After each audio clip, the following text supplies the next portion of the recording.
Friends in Recovery, the Addiction Recovery Podcast, is brought to you by the Friends in Recovery community, a thriving network of individuals who are fighting back against the stigma of addiction.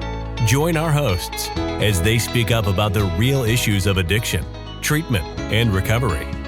Friends in Recovery, the Addiction Recovery Podcast, is available on Facebook, Podbean, iTunes, and YouTube 24 hours a day, 7 days a week. Now, here are your Friends in Recovery. Hello and welcome to the Friends in Recovery podcast. I'm Jersey Ed with my two co-hosts, Buckeye Bambi and Biddy Beth. Biddy Beth, not Bitchy Beth, Biddy Beth. Easy What's up, killer. ladies? Easy killer. How you ladies doing today? Now he wants us to talk. Yeah, talk now. Come on. Yeah.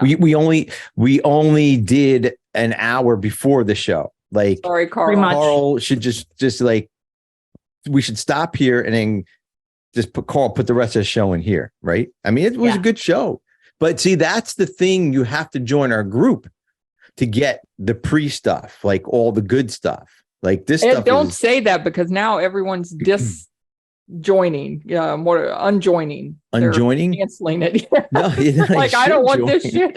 I want the edited version. Yeah, watch on Tuesday. That's it. Dang, Sally Dan, is watching. Hi, Sally and Dan. And how do you know? What do you? I give up. Just tell me who's watching. So that's what she does. On our page, maybe 7 people we have today. Good. Wow. God. All right, guys, if you want to call us and tell us to shut the fuck up about everything, it's 800-989-6504. And I got that right this week. Email us at helpingfriendsrecoverypodcast.com. Email addresses are below us if you want to get us individually. And also our website is friendsinrecoverycommunity.org. We're going to forego the hearts today or what? Yeah, because we don't have hearts. We don't have backgrounds anymore. Everybody still give Bambi purple hearts. Purple hearts, guys. Comment and purple hearts. Purple hearts, Bambi, black hearts, Beth, and blue hearts, Jersey Ed. So just black and purple. Black and purple. That's it. Black and blue. That's good for Halloween. Blue. Black and purple. No, black and blue. Blue doesn't go for Halloween. Blue does not go for Halloween. You can be Hanukkah. I can be Hanukkah. Bambi, you were talking earlier before about some crime junkie podcasting about. Listen, yes, something shit. I don't know. Story. Okay, Crime Junkie is a podcast. Another podcast. Is it a recovery podcast? It is not, but I'm going to get to that. Stop. Point. We don't need that. Cut this out. Oh my God, Ed. Okay. Crime Junkie has 10 million viewers. Okay. Whoa. Hey, Crime Junkie, we love you. How are you, everybody? Right. And it's Ashley Flowers and the co-host is Britt. So they've been doing it. I've been watching. It was the first podcast I ever listened to. My daughter turned me on to it. So we've been watching forever and ever and ever. And one day, Ashley comes on and says she needs to make an announcement about Britt, that she had a brain bleed, a significant brain bleed, is in the hospital on a ventilator, stuff. I mean, she was, they didn't know if she was going to make it through. And oh my God. We all sent prayers and, all that kind of stuff for a month or maybe more than a month.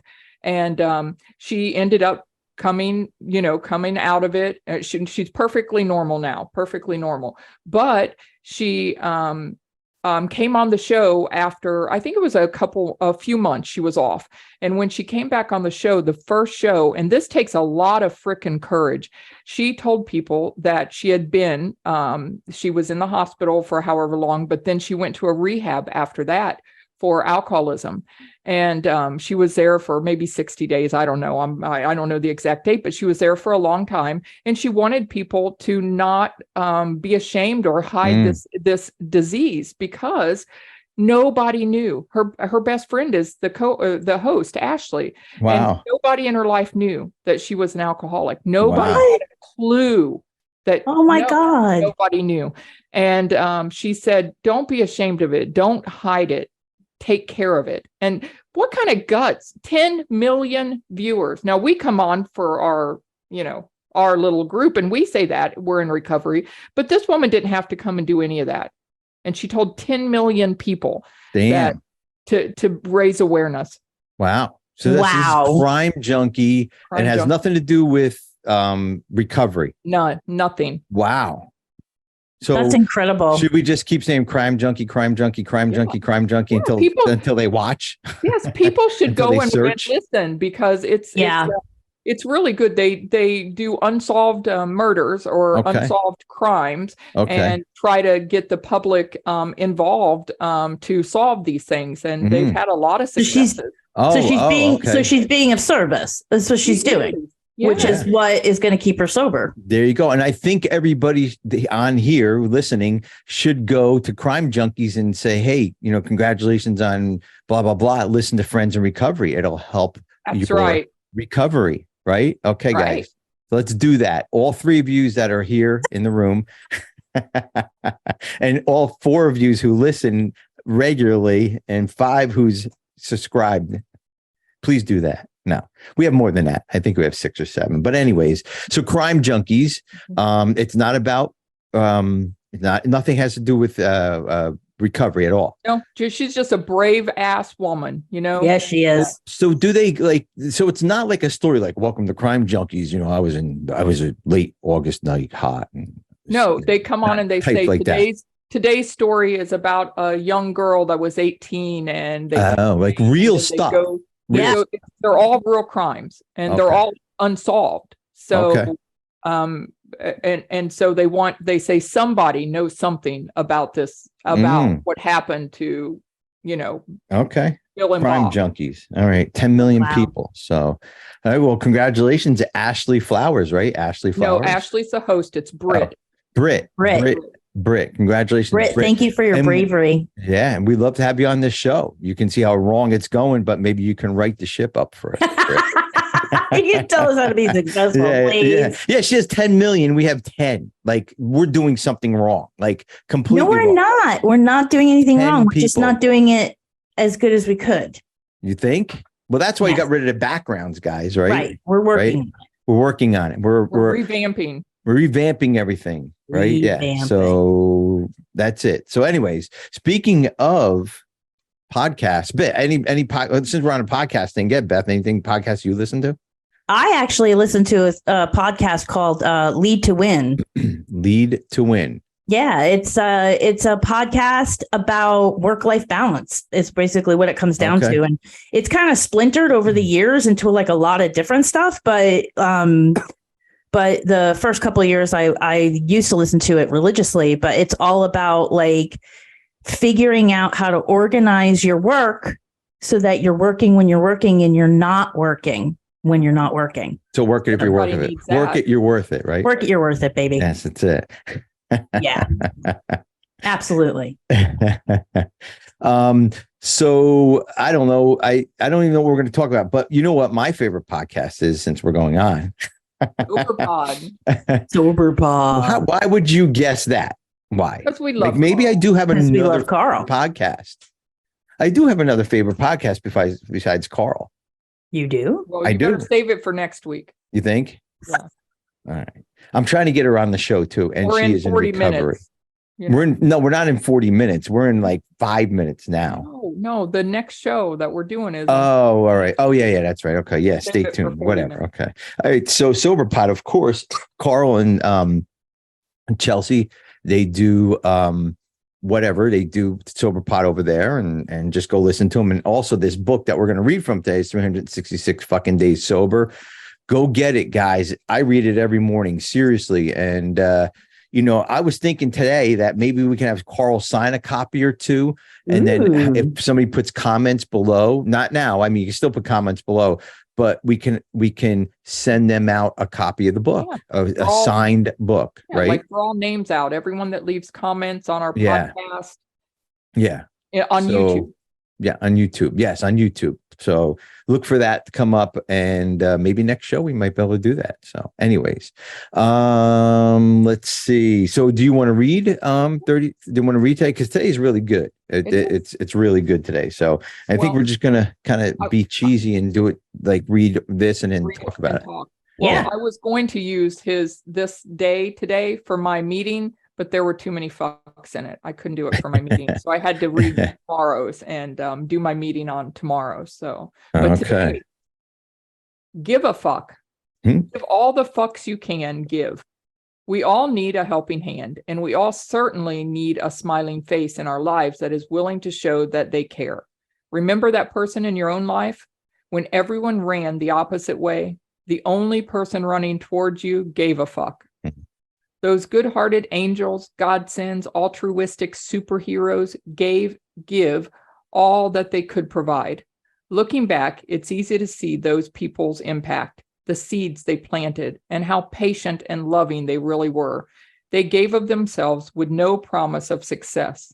Instead, they gave their fucks freely, giving without expecting a thing in return, no recognition or reward. The reflection for today: how many fucks can you give? And the daily challenge: try to give a few fucks today. Wow. There were too many. I couldn't even figure out how to. That's a lot of fucks. Yeah. Shoo, I need a cigarette already. Cold shower, maybe. A cold shower. I never fucked that much in my life, I'm telling you. Wow. Anyways, well, that was a good reading. And I do remember a couple people in early recovery, and still like Bambi, you're the person that runs to everybody and not giving a fuck. That's you. When I read this, I thought of you hands down. Like, you go to everybody and you're that person that is there for them, especially in our rooms. And if you guys don't kind of know, we have meetings, and Bambi's involved in almost every single one of them, and she knows everybody inside and out. And if I went in, like, I went on a meeting today, I'm like, hey, who's this person? Right? Brand new. She's like, no, she's been here. Bambi knows everybody. So you're that person, you know what I mean? That does that. And, and listen, guys, it's really important to have, especially your recovery, Bambi really, the newcomer, she really, you really jump on that newcomer and have them, I think we were talking about, you guys were talking about a meeting today, right? Weren't you talking about that? Like, the comfortability in the meeting or something, right? Wasn't that what it was about? Yeah. Yes. But, every time you do that, you reach out to someone, you're doing service work, and you keep yourself sober that way. So when I reach out to people, and when they reach out to me, they're helping me more than I'm helping them, know?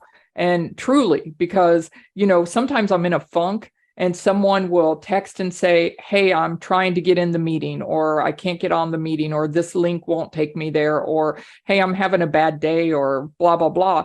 And immediately you stop thinking about that you were sitting there kind of in a pity party, and, and you get invested in whatever the issue is. It's just, it keeps me sober. Well, that is true. You're right. I mean, it's when we help others, we're really helping ourselves, right? It's a selfish program. Like, I come on here to, of course, spread the word and kind of have fun and everything, but I'm on here because of my sobriety. I'll be honest with you. This is part of my program, coming on here, going to meetings, whatever it is, it's part of my program, and I've been doing it for a long time, and it works 100%. It works. Right. And, I don't know of any other way to stay sober. I know before the show we were joking with, but I do want to bring this up because, I don't know if it's true or not, but, Beth, you said there's in the big book, and I think we were joking with somebody on here that we haven't seen in a while. And Beth said, well, the big book says we only need to go to one show a week, one meeting a week. One show a week. One show a week too, guys. Just see us. Forget all the other podcasts. Right. So it says in the big book, it says that it's customary for us to meet formally one night a week to give the newcomers a place to come and talk about what's going on with them. But it also says in the big book that there's a night where we're not like all hanging out together. It's basically what it says. Like, it's that we're doing something in each other's homes, lightning. I forget the quote, but yeah, they hang out a lot, but there's one day a week that they set aside for a formal meeting. So they're doing recovery every day, probably every day. Even back in every day. They're meeting with other alcoholics, and we know that it only takes 2 alcoholics in a room to make a meeting, right? Right. So they're meeting every day, but formally once a week. Yeah. Formally once a week. And the meetings were not to get your glass full. The meetings were a place for newcomers come and share things that have been difficult for them.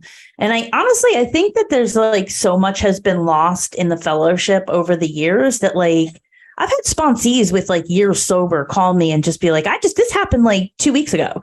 A sponsee of mine has like 10 years and she's just like, I can't get my glass full. When I go to the meeting, it's just like, it's not filling me. And I said, well, that's because that's not what it's there for. You go to meetings with time so that you can fill other people's glass. And that goes back to what we were just talking about. Yeah. Be of service and you will get your glass full. Yeah. And that's what this reading is about, basically. Absolutely. Like, yes, give a fuck. Yeah, exactly. You give a fuck when you go to a meeting and of course, we're there to help each other and help ourselves. And, and I remember the early meetings, I didn't even, who the hell was it? Somebody in the meeting today was saying that one of our regulars was saying, and I identified with it. Like I went to a meeting and there was no manual. They didn't tell me, there was no script to do anything. They're talking about a sponsor. They're hugging people, they're laughing, I was just trying to stay sober and stay out of my head. And I remember the first meeting I went to it was huge. Well, at least I thought it was huge. I'm like, and I know we hear this all the time, but I'm telling you, I said to myself, how are these people happy? Like how, I just got out of detox and how are these people happy? I mean, it just didn't make any sense to me. Well, now fast forward all these years later, I understand it obviously, but and it's like anything, like, when we learn to, I don't know, to play a guitar, or when we were younger, when we learned to drive or whatever, if you're learn a new language, it doesn't come easy at the beginning, but once we practice, keep going and doing everything we do, it becomes easier. And that's where, like, when we get complacent, that's where we get sick. That's where we get sick. That's where we stop going to meetings. That's where we think that, you know what, I can give a fuck about anybody else, the wrong giving a fuck, not that it, you don't give a fuck about anybody, but hey, listen, it's too busy. I got to work today. My schedule's busy. I got to do this. I got the kids, the house, the this, the that. Next thing you know, 2 weeks go, and I'm guilty of it. I'm not saying something that, I'm not guilty of, but 2 weeks go by and you're like motherfucking everything up and down. And you're wondering why, because you didn't go to a fucking meeting. Go give a fuck somewhere and go help somebody out. That's go be of service. Go be of service. Yeah. That's exactly what it is. I think you guys heard this story, and I'm not sure if I told it on here, but my stomach was hurting. Bambi and I, and we were just talking before the meeting that, I had some stomach issues and I had some trauma from it. And I was driving home like 6 months after I was camping or something. And I called my sponsor. I'm like, Andy, my stomach hurts, blah, blah, blah, and on and on and on and on. He goes, did you call your grandson today? I'm like, what the hell does that to do with my stomach? He goes, did you reach out to another addict or alcoholic today? Like, I get it now. I get it. And that's true, because I was so focused and centered on Ed and these pains and maybe they were real, but maybe they weren't. But if I was helping another addict or alcoholic or just talking to my grandson or kids or whoever, these, I wouldn't notice these pains, but once you focus on that, and I understood exactly what he was talking about, giving a fuck, go give a fuck to somebody else except for yourself. Don't just take care of yourself. And it's so true, guys. It's so true. But here's the crazy part. When we go take care of somebody else, we're really taking care of ourselves. Yes. Saying how this works, but that's the truth behind it all. That's all I got. That's it. No, but you're right. That's literally all it comes down to. Listen, the first 164 pages of the big book is outlined to get us to God. Mm-hmm. End of story. The only thing that's going to keep us with God is to stay in the moment. And the only way that's good for us to stay in the moment is to help others. Mm-hmm.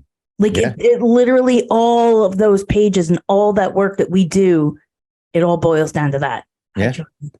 Yeah. Well, somebody was just saying their favorite step was step 12. I can't remember who said that, but I'm thinking about it. It's like, well, maybe it is one of the better steps because we get to give back. We get to help. We get to see other addicts and alcoholics. I mean, of course, like our John says, the only step we have to get right. Step one. He preaches it as step one, and you have to get that perfect. but the other steps, we don't have to get perfect, right? But step 12 is the icing on the cake. It is. You know, it makes the whole cake, right? It makes the cake. Makes the cake. Yeah. Right. So to give back makes the AA program continue. Yeah. That's what makes it work. Going, right. Yeah. And that's the give a fuck step, right? We can call step 12 the give a fuck step because, you know, you're going to give, you know, this reading is, you know, I know there's a lot of cursing going on here and because of this, but it's true though. I mean, this reading, if we took out all the curses, it still would be just tried and true. Just basically go help somebody, right? Go help somebody. Yeah. Go get off your ass, go help somebody, listen to a podcast, suggest a podcast, whatever it is. I don't know. Whatever that is. And sometimes it doesn't even need to be another addict or alcoholic, right? Maybe it's somebody struggling that, you know, that I don't know, and maybe getting divorced, you know, it may not be one of us, but when we help other human beings, you know, life is so much better. And you know what? Even I was totally against giving people money that sit and beg and all that. But, you know, I was like, oh, they're going to use it for drugs. But who am I to say that that's what they're going to use it for? Who am 100%. I? Who right? are you? Who am I to say that, you know, yeah, exactly. That this is what that person's going to go use it for. I mean, maybe not. I don't know, but it's none of your business. Person. It's none of my business. It's none of my business. Yep. Exactly. So now I do give people who, you know, I mean, I'm not Rockefeller and giving out to everybody, but can I have money? Can I have money? You're going to buy a couch, so you don't need money. I'm not buying a couch. I'm helping Anne Marie buy a couch for her house. Oh, I thought you were buying a couch for your house. I thought she was buying it too. Oh, I got a new couch. I got a new couch a couple months ago. Well, it's an awesome couch. I love my couch. Mine is awesome too. We need to do the show from the couch. From the couch. Next week. Yeah. We're doing this. We could do it from the couch, right? From all our couches, guys. Pod couch. Why don't we pod couch? Yeah. Why doesn't everybody send us a picture on Facebook or here, a picture of the couch, right? Yes. And then if we get 10 couches, either on Facebook or there, we'll go on our new couches and do the podcast. Is that fair? I love this plan. I love this plan. All right. So from here on in, we need 10 couches, guys. Let's start getting them. I don't know how you put them on here. I guess you take a picture of it and then some magically happens. Send it to our our email address. Email address. Yeah. Your email address, or put it on the comments below. I think you probably even put it in Facebook, right? You can put it in Facebook on Friends in Recovery. Yeah, you can post it on the live. Pictures. Yeah. So Bambi, you have to watch all that now to make sure. I can watch all this anyway. I send it over to Carl. I got to watch it and all that stuff. Well, I want to ask you, ladies, how, you know, and now let's Beth, you were talking about work balance, like life balance, work life, whatever balance. Yeah. You know, we have to balance our lives also. We can't be AA. We can't eat, sleep, and drink AA all the time. We just can't. I mean, at the beginning, newcomers, don't get me wrong, we have to do it. But there are other parts, you know, my sponsor always says, Eddie, you didn't get sober to live in an AA meeting. You got sober to live life, right? Mm-hmm. But at the beginning, it's not, it's, you know, you don't have a life to live in the beginning. Have a life to live. Yeah, there's no life, you know. There's no life. Yeah. So my question would be, how do you guys balance your life out? Like, how many meetings do you go to? Do you do a lot of meetings? I don't know. I mean, is it, you know, it's just a question I have for you guys. Like for what us, like me and Bambi? Yeah. Like I'll go to a meeting when I can, you know, I mean, I don't go crazy over if I don't get to a meeting that day. I'm not, you know, I mean, I know not that I'm invincible here, but, you know, I can't get crazy if I don't go to a meeting, right? Do I prefer to go to a meeting? Of course. Do I prefer to listen to a podcast? Of course. But there's other things in life that I have to kind of look at too, is work. I see a cat climbing on you. There's work, there's relationships, there's kids, there's other obligations, you know, and sometimes it's hard. Like today, I was riding a bike and I couldn't talk on the meeting, but I threw the earpiece in and I just listened, and that was the best I could do today, you know. But how about you, ladies? Let's even reframe it. Is there a time that you said, okay, this is my AA limit, I know I'm good here and I have to do these other things? Maybe that's the question. See, for me, it's easy because all of our viewers know I work for Friends in Recovery. That's what I do. Yeah. So I go to almost always the 2 or 3 meetings that we have every single day. Mm-hmm. And that's just part of my job. That's part of what I do. So it's easy for me. I get a fix all the time, but I go to the noon meeting. I consider our noon meeting my home group. That's my home group. That's my true place. Like if I go to the noon, I almost always share. If I go to one of the other meetings, sometimes I'm good with just listening because I've got the gunk out for the day, Yeah. But like Saturday evenings, that's the one night a week. I don't always go to the Saturday night meeting because Matt and I take that day off. Tonight, the Buckeyes are playing Notre Dame. So they're ranked 9, we're ranked 6. So it's going to be a good one. Okay, there you go. So I always take like a Saturday, evening completely off. But we do, I have a early morning meeting, and then we usually do the podcast, and then like today, I'm hosting the noon meeting as well. So I get my fill in, and then I don't go back to another meeting until Sunday evening. So that's my day off, kind of, stretched out, but a day off. Bambi, you also have boundaries. Like, listen, I can't be on this meeting. I can't host it. Somebody has to do it. This is where I'm going. So I'm doing. You don't like put your life on hold.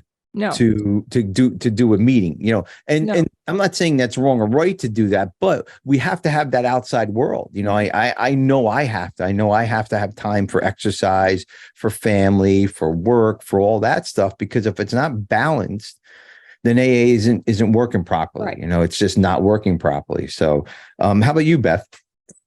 I don't go to regular AA meetings very much anymore. Okay. I go to my sponsor's house, and there's a group of us that meet every other Sunday. And I work with sponsees, and I am actually going through the work with a group of women. So I wind up doing like a meeting, like every, like at least once a week, And I'm always on the phone with people in recovery, and I'm always doing a 10-step during the day if something comes up. This has actually been a source of conversation within my sisterhood. That I don't like going to meetings. I don't want to sit in a room with a bunch of people. I'm allergic to people. So, but I do, like, I also think that I have a responsibility to go to meetings. Sorry. I have a responsibility to go to meetings to share a message. So it's definitely something that we've been talking a lot about lately. Like, people ask me what my home group is, and I'm like, my sponsor's house. Well, I mean, everybody's recovery doesn't look exactly the same. And it can't, right? I mean, that's what, I can't stay sober on your recovery, Beth, and you can't stay sober on mine. We have to build our lives the way we need to build it. I can't be, and Beth has been sober a long freaking time. So I'm sure her recovery when she was a year sober and 5 years sober looks so much different than it does today, because when I had a life. Yeah. The first 2 years I was sober, I went to 14 meetings a week. I had nothing else in my life. I went through the book when I had 6 years sober, and then I went to 4 meetings a week. I kind of like cut down. And then I had kids. Man, you got toddlers. Your life just it's like a black hole. With the laundry alone. So that's when I started to step down to, like, maybe I think I did 2 meetings. When the kids went into preschool, I did 2 10 a.m. meetings. And then I always did the Saturday women's meeting in Charlotte. And when we moved home, I went into a dark space, and I started to go to 4 meetings a week again. Right. So I think it's for me, it's always based on, I have to be accountable always. And when I'm going through a harder time, I put some consistency of meetings in to keep myself grounded. That's what I do. Sorry. Well, and also, no. I love it, because also when we go to a meeting and we share some of the problems we have, other people might say, oh shit, I just moved too. And I'm feeling that little weirdness. And I didn't know that's what it was, And that's how we help each other out too. And by no means, guys, am I saying you shouldn't be going to meetings when you're sober. You have to do what's best for you, and you talk to your sponsor, you talk to other people. Like Beth says, I go to my sponsor's house. She's not going to Jerry's house down the road and hanging out with a bunch of neighborhood friends. It's a meeting. Yeah, it's a meeting, it's a meeting, formal AA meeting, but it's a 12-step meeting that she's going to, Yeah. And so we have to live our recovery, and living our recovery means take the kids to a ball game, get 100%, out and run, whatever it is, running is part of my recovery, Yes. So it's actually interesting. I actually sponsored a girl. This is like going back a long time, like 15, 16 years ago. She got sober. She had a 6 and 8-year-old. And I told her she wasn't allowed to do a 90 and 90. Everybody kept saying, go to a meeting every day. And I said, you have no right to leave those kids every single night, just like you've been doing, and claim that you're being a better mom. Being sober is not the only thing that you have a responsibility to now. That is true. You can go, you can go to 4 meetings a week. The rest of the time. And then I gave her assignments like every week. I'm like, you're going to spend 2 hours with your daughter. You're going to paint her nails. You're going to paint her toes and not talk about yourself at all. You're going to go outside. You're going to play ball with your son. You're going to throw that ball back and forth for a solid 60 minutes. And it's all going to be about your son. Because we spend so much time in our drinking and using outside of the family, outside of whatever your family is. I'm not saying husband, wife, kids, whatever your family is. And we get sober and we just do the same thing, but we're better because we're going to AA. Yeah. Avoiding everything, still avoiding shit, right? Still avoiding shit. Yeah. Hey, honey, can you cut the grass? No, I'm going to a meeting. See you later. 100%. And sometimes that excuse works. Not that I would ever use it. It does work because, do I want the grass bit long or do I want my husband or wife sober? Do you want to look like the meth house on the block or not? That's exactly. And remember, in the beginning we said don't listen to Ed, so don't pick up don't listen from Ed. Don't listen to me. But that's kind of the AA life balance. You know what I mean? And I didn't realize that until years and years into my recovery. Go to meetings. And then when my sponsor said, you have to live your life too. You know what I mean? I'm like, I do, right? I do. I just can't live around the AA. Because when I walk out that door, Bill and Bob aren't there to help me into my car. My sponsor isn't at the next light to say good job. I'm not walking into the local Wawa or Sheets or whatever to see my, the person. It's just not that. That's not life. You want to stump a lot of people in AA. Ask them what their hobby is, and it can't be AA related. Oh, I like that. Like Ed, you run. Yeah. Bambi, you have the Buckeye Bambis. The Buckeye. I don't even know what they're called. The football thing, general, right? The Buckeye thing. Ohio State Buckeyes. There you go. I quilt and I garden. Like all three of us are, it's one of the reasons I love spending time with you guys is because all three of us are in very different spaces and places in our lives and in our recovery, but we're all in balance. Yeah, 100%. Absolutely. But you go to an AA meeting and you look somebody in the eye and you say, do you have a hobby? And they'll immediately be like, well, I do a big book study or I go on retreat. Yeah. That's not a hobby. It's good that you do it. Don't get us wrong. But what do you do outside of life, right? Like, what do you do outside of life of AA? What do you do? Why get sober if you're just going to do AA? Yeah. You have to live. Yeah. You have to want to enjoy the things that, I didn't enjoy anything when I was laying in the bed drinking 24/7 with a box of wine beside me. Now I get to play with my dogs and enjoy them, and I can, go shop for stuff for my new house. And it'd be like the whole afternoon just walking around to find one picture or, you can enjoy stuff. No, I didn't enjoy anything before. No. I didn't even know if the Buckeyes won probably comes. Seriously, probably, yeah. I probably knew on Saturday, but then I got so drunk that I blacked out. So I wouldn't remember. I'd have to go look on Sunday to see if they won. Yeah. And that's what we need to, well, I don't say I need to do. I don't want to put any words in anybody's mouth. I'm not preaching this. It's what I need to do is to show people, especially people I sponsor, people I work with, that yes, we can, like running, I didn't know what else to do. I just got out and ran. And then I'm thinking like, this is 29 years later that I'm running and, but it is part of my recovery. It is not AA. It's not AA sanctioned. There's nothing in running that has to do with the big book. The 12 steps have nothing to do with running. And there's absolutely no running in this 366 fucking days sober either, but it is 100% part of my recovery. 100%. Yeah. So, and again, you're right, Beth, we can't just say, I'm going to live, breathe, sleep in AA, and I don't know how we got off on this tangent, but this is a really good topic is like this, giving a fuck, giving a fuck. Yeah, exactly. Giving a fuck about our lives so people can understand how they have to run their lives, because guys, and you guys in early recovery that are listening, of course, you're going to be so immersed into AA.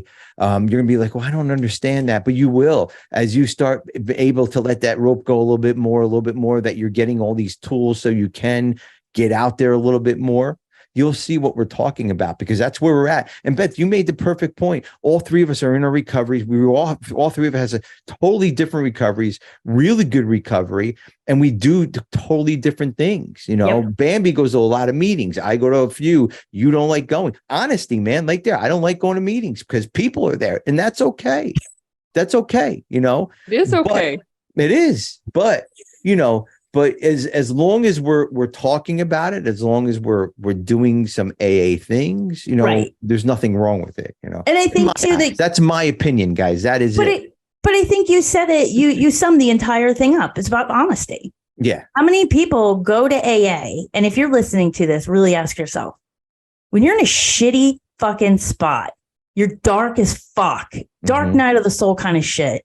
Mm-hmm. You go to a meeting and people go, hey, how you doing? I'm good. Yeah.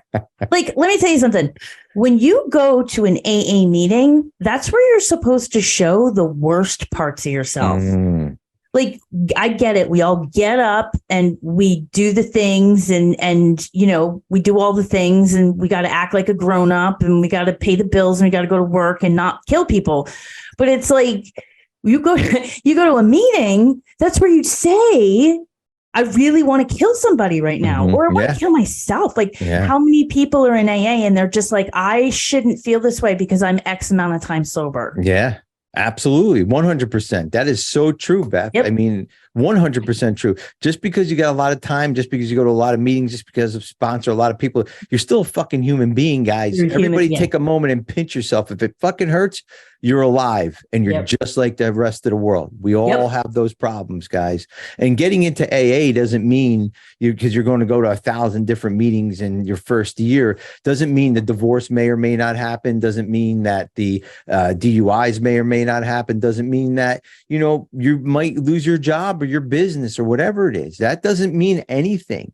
AA only promise us if you follow each one of these steps and do what we tell you to do, the only thing you're going to do is stay sober and lead a pretty good life. That's it. The only thing you're going to get is you're going to stay sober and you're going to have the ability to choose in the present moment. That's right. What you want to be and do. Yeah, exactly. You don't have to have that disease or that alcohol or that drug dictating where we're going. I don't have to hang out in wherever the drug dealer's house anymore. I don't have to, go to the bar and figure out, oh yeah, give me a pack of smokes, some gum and 4 cases of Heineken, like hi, paycheck.